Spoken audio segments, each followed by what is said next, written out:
आशा जी, बीते दिन से आप ऐसा समझ रही थी आशा जी कि बच्ची के साथ बलात्कार हुआ है, रेप हुआ है, ये आप खुलकर कह रही थी, लेकिन अब पीएम रिपोर्ट में आया है ना, अब ये नई गवाह जो कि सबसे बड़ी चश्मदीद मानी जाएगी क्योंकि उसकी दोस्त थी, बाकायदा ओयो रूम्स में उनके सिग्नेचर्स हैं, उनके नाम हैं, उनके सिग्नेचर्स हैं, उनका मोबाइल नंबर है, इन्होंने रूम बुक किया था, वहां पार्टी हुई थी, वहां से वो निकली थी। देखिए ये सच तो कोई नहीं बदल सकता।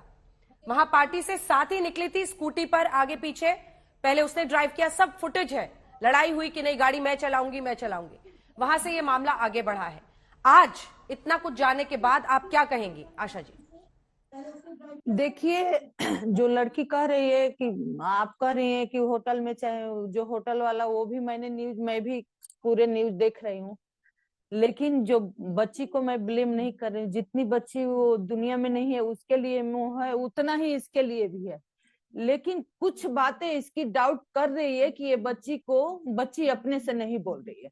जैसे बच्ची कह रही है कि मुझे नहीं पता कि वो क्या कर रहे थे, शीशा बंद था। तो फिर बच्ची को कैसे पता था कि वो 5 लोग अंदर थे? तो कोई कोई बात इसकी डाउट पे जा रही है। जैसे बच्ची एकदम पलट के उस पे ब्लेम कर रही है कि बहुत ड्रिंक करी हुई थी, सारे दोस्त उसके थे, हम नहीं जानते थे। तो कहीं ना कहीं ये थोड़ा सा डाउट मेरे को हो रहा है। हालांकि बच्ची डरी हुई है, पुलिस को नहीं फोन करी, इसमें मैं कुछ नहीं कहूंगी, क्योंकि हो सकता है कि वो डर गई हो। लेकिन घर में जाके रात को नहीं बताती, सुबह दिन में अपने घर में बताती, अपने माँ बाप से बताती, उसके माँ बाप को पता चलता है। ये भी कोई विषय नहीं है, नहीं बताई। लेकिन जो एक दो बात वो कर रही है, सीधे उस बच्ची पे ब्लेम कर रही है, ये मुझे डाउट लग रही है। ठीक है, ठीक है। वो कह रही है कि मुझे नहीं पता कि वो अंदर क्या कर रहे थे, शीशा था। तो उस बच्ची को फिर पता कैसे चला कि वो जानबूझ के कर रहे हैं, वो 5 हैं या क्या कर रहे हैं? तो यहाँ पे मुझे डाउट हो रहा है। बरखा जी, आप कैसे देख रही हैं? दूसरी बात सुनिए, ठीक है, पूरा कर लीजिए। दूसरी बात यह है कि उन सबों ने आगे पीछे की, जान के की। तो उन्होंने जब पता चला तो वो जानबूझ के आगे पीछे की कि मैंने निकल जा, तो नहीं निकला। तो वो फिर निकले क्यों नहीं, क्यों उस पे जानबूझ के चलाए? तो यहाँ भी यह है कि ये साजिश थी, या उस लड़की को जानते थे या इस लड़की को जानते थे, जानबूझ के उसको खत्म कर दिया कि सबूत खत्म हो जाएगा। तो बात यहाँ होती है कि एक बच्ची की जान गई है, चाहे इस पार्टी, हमें किसी पार्टी से मतलब नहीं है।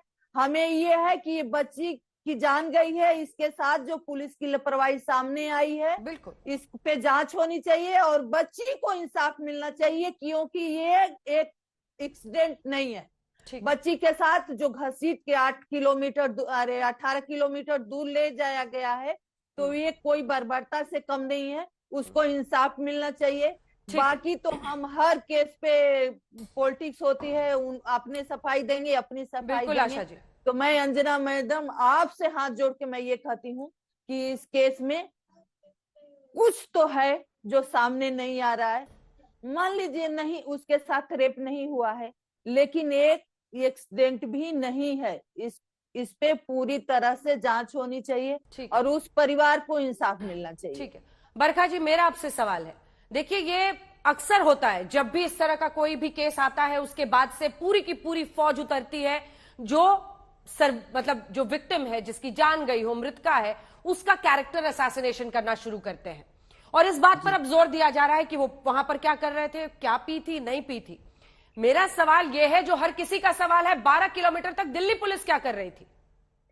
सवाल सुरक्षा का है, दिल्ली पुलिस की अकाउंटेबिलिटी का है। पिछली बार भी तय नहीं हो पाया। निर्भया के साथ बस में घूमकर किलोमीटर दर किलोमीटर उसका गैंग रेप होता रहा। यही दिल्ली पुलिस कहीं बैरिकेड पे चेक नहीं कर पाई, कहीं रोक नहीं पाई, वो चक्कर काटते रहे एयरपोर्ट के बाद वाले पूरे इलाके में। मैं बोलूं? हाँ जी, बोलिए। देखिए, ऐसा है, जो भी हुआ वो बहुत गलत हुआ। हमारी पूरी संवेदनाएं परिवार के साथ है, लड़की के साथ है। जो होना चाहिए था ये बहुत ही गलत है, और जिनकी वजह से हुआ है, जिन पुलिस वालों की गलती से हुआ है, उनको एलजी साहब कह चुके हैं कि सख्त से सख्त सजा होगी उनके ऊपर धाराएं लगेंगी, चाहे वो जिस पार्टी के हो, चाहे वो जिस पद पे हो, उनको जो है सजा मिलेगी। दूसरी चीज, उन्होंने ये कहा है कि मैं परिवार के किसी भी एक सदस्य को मैं सरकारी नौकरी देने को तैयार हूँ, जो उस लड़की के घर का भरण पोषण कर सके। तीसरी चीज ये, अभी स्वाति मालिक, जो ये लड़की बच्ची जो छोटी है, उसकी सहेली, जिसके बारे में बार बार सब लोग कह रहे हैं, देखिए दोनों बच्चियां थी। अब महिला आयोग का यहाँ पे सवाल आता है कि महिला आयोग क्या कर रहा है। महिला आयोग क्यों नहीं लड़कियों को इतना सक्षम, इतना निडर बनाता है कि वो भाग के जाएं और जाके पुलिस पे कंप्लेंट करें। सुरक्षा तो दिल्ली पुलिस देगी ना, भरोसा तो दिल्ली पुलिस से आएगा ना। आप कैसी बात कर रही हैं मैम? नहीं, बिल्कुल नहीं, बिल्कुल नहीं। आप योगिता जी महिला दिल्ली पुलिस कहाँ थी? उनकी अकाउंटेबिलिटी कैसे तय होगी?